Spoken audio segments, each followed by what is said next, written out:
जिस शख्स को मुल्क का वकार कहा गया, जिसकी मौत पर सारा हिंदुस्तान रोया, अल्लामा इकबाल ने जिनकी शान में कसीदे पढ़े, वो मुफक्किर कौम, वो मीर कारवां, मौलवी मुश्ताक हुसैन वकारुल मुल्क आज गुमनामी के अंधेरे में सोए हैं।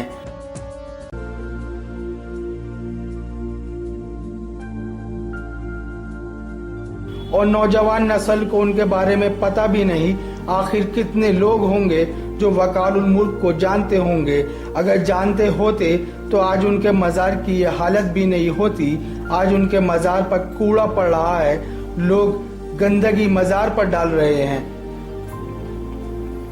आखिर कौन थे नवाब वकारुल मुल्क? अमरोहा से उनका क्या रिश्ता था? आज उनके मज़ार की यह हालत क्यों है? एक्सप्रेस ने नवाब साहब की यौम पैदाइश के मौके पर उनकी तारीख पता की तो मालूम चला कि अमरोहा नवाब वकारुल मुल्क की ननिहाल है। नवाब वकारुल मुल्क का असली नाम मौलवी मुश्ताक हुसैन था। उनके वालिद शेख फजल अहमद मेरठ के रहने वाले थे। अमरोहा के मौलवी घराने के मौलवी अनवर की बेटी बतुल निसा से उनका निकाह हुआ था। 24 मार्च 1841 यानी 29 मुहर्रम 1357 हिजरी को मेरठ के सरदना में मुश्ताक हुसैन का जन्म हुआ। उनके बचपन का नाम चिराग अहमद था, जिसे बाद में मुश्ताक हुसैन कर दिया गया। लेकिन जन्म के 6 महीने बाद ही मुश्ताक हुसैन के वालिद का इंतकाल हो गया और बतुल निसा बेगम 6 महीने के मुश्ताक को अपने साथ लेकर अपने वालिद के घर आ गईं। आपने अरबी फारसी की पढ़ाई मौलाना अमानतुल्लाह से हासिल की और दीनी तालीम मौलाना सैयद राहत अली ने दी। सन 1859 में मुश्ताक हुसैन ने रुड़की इंजीनियरिंग कॉलेज से एडमिशन लिया, लेकिन आर्थिक स्थिति ठीक न होने की वजह से उन्हें पढ़ाई बीच में ही छोड़नी पड़ी और मौलवी मुश्ताक हुसैन मुरादाबाद के अंग्रेज अफसर के यहाँ मुलाजिम हो गए।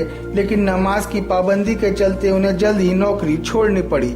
अमरोहा ने मुश्ताक हुसैन की शख्सियत को निखारा और संवारा।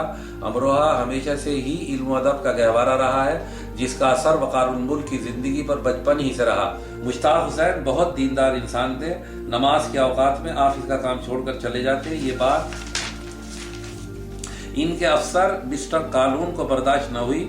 उन्होंने एतराज किया। मुश्ताक हुसैन ने नमाज के औकात की तनख्वाह कम करने या बाद में काम करने की तजवीज रखी, जिसको मिस्टर कालून ने नहीं माना। तो मुश्ताक हुसैन ने नमाज न छोड़कर 13 साल अंग्रेज हुकूमत की मुलाजमत से इस्तीफा दी। इसी दरमियान मौलाना की मुलाकात सर सैयद अहमद खां से हुई।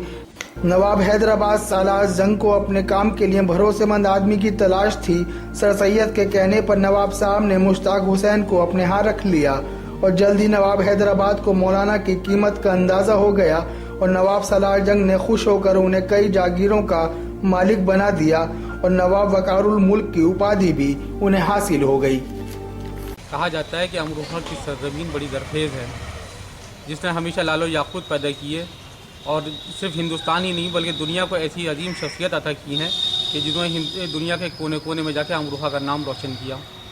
इन्हीं तमाम शख्सियात में एक अहम शख्सियत नवाब वकारुल मुल्क की है, जिन्होंने अपनी पूरी ज़िंदगी कौम व मिल्लत के लिए सर्फ की और अपनी ज़िंदगी के तमाम सरमाया आखिर में इंतकाल के वक्त जो है कौम के नाम वक़्फ़ कर गए। नवाब वकारुल मुल्क ने सिर्फ अलीगढ़ यूनिवर्सिटी के लिए ही नहीं, हिंदुस्तान के मुसलमानों के लिए नहीं, बल्कि अमरोहा के अपनी कौम के लिए और बग़ैर किसी इख्तलाफ के अमरोहा की तमाम कौम के लिए अमरोहा में ज़नाने अस्पताल की ज़मीन दी और उसे संग बुनियाद रखी। गवर्नमेंट कॉलेज की बुनियाद रखी। अमरोहा में रेलवे स्टेशन उन्हीं की जगह में तामीर हुआ। इसके अलावा टेलीग्राफ ऑफिस भी नवाब वकारुल मुल्क ने ही तामीर कराया। उसके बाद भी उन्होंने जब उनका इंतकाल हुआ तो जो उनकी यहाँ पे प्रॉपर्टीज़ थी वो तमाम प्रॉपर्टी जो है वो कौम के नाम वक़्फ़ कर दी। उनका मकसद और मंशा ये थी कि इसकी आमदनी से आने वाले वक्त में कौम के बच्चे आला से आला तालीम हासिल करें और हिंदुस्तान में नहीं बल्कि दुनिया में अमरोहा का नाम रोशन करें। यह अमरोहा वालों की बदनसीबी है कि वह आज तक जो है नवाब वकारुल मुल्क के नाम को और उनके कारनामों को जो है फरामोश करते रहे हैं। हमारी जिम्मेदारी बनती है, मीडिया की जिम्मेदारी बनती है कि हम नवाब वकारुल मुल्क के ख्वाहिशात को पूरा करें। बहरहाल इस सिलसिले में मैं हिंदुस्तान एक्सप्रेस न्यूज़ का शुक्रिया अदा करता हूँ कि जिन्होंने आज जो है इस सिलसिले में नवाब वकारुल मुल्क की पैदाइश के सिलसिले में जो है लोगों से मुलाकात की और तमाम जानकारी हासिल करके जो है उनके नाम को आने वाले वक्त में बच्चों तक पहुँचाया। इल्म व अदब की ज़मीं अमरोहा पर यूं तो कई शख्सियात ने जन्म लिया, लेकिन नवाब वकारुल मुल्क ने जो काम अमरोहा की तरक्की के लिए अंजाम दिए उन्हें कभी भुलाया नहीं जाएगा। आपने पूरी जिंदगी अमरोहा के नाम कर दी और तमाम सरमाया अमरोहा पर ही खर्च कर दिया। आपके कार्यों से खुश होकर अंग्रेजी हुकूमत ने भी सम्मान दिया और उस दौर के कलेक्टर ने भी आपको सम्मानित किया था, लेकिन बदले में अमरोहा ने उन्हें क्या दिया? सिर्फ एक गेट के सिवा जो उनके नाम पर बनाया गया, वो भी पूर्व चेयरमैन स्वर्गीय आफ्ताब सैफी की कोशिशें थी। लेकिन आज अगर देखा जाए तो उनके मज़ार की हालत भी किसी से छुपी नहीं। वहाँ लोग गंदगी डाल रहे हैं, लोग शौच के लिए भी कब्रिस्तान का इस्तेमाल कर रहे हैं और जिम्मेदार भी हम सभी हैं जो सिर्फ जिक्र करके भूल जाते हैं। यूँ तो अमरोहा में बहुत ही नामवर शख्सियत पैदा हुई और अमरोहा का नाम रोशन किया, लेकिन तालीम के मैदान में जो काम नवाब वक़ारुल मुल्क साहब ने अंजाम दिया, उसकी मिसाल शायद अमरोहा में कम ही मिलेगी।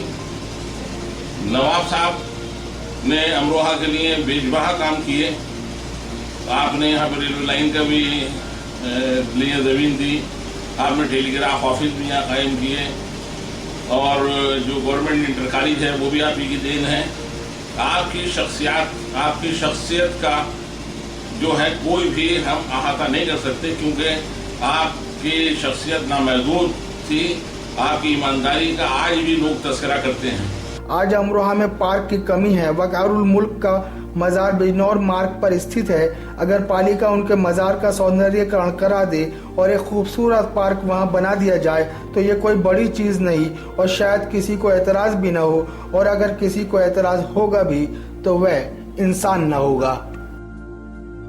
वक़ारुल मुल्क ने कौम व मिल्लत की खिदमत अंजाम देने के साथ ही साथ अपने वतन अजीज अमरोहा को कभी भी नजरअंदाज नहीं किया और अमरोहा के लिए वक़ारुल मुल्क की जो खिदमत हैं, शायद वो खिदमत आज का बड़े से बड़ा हाकिम ना कर सके।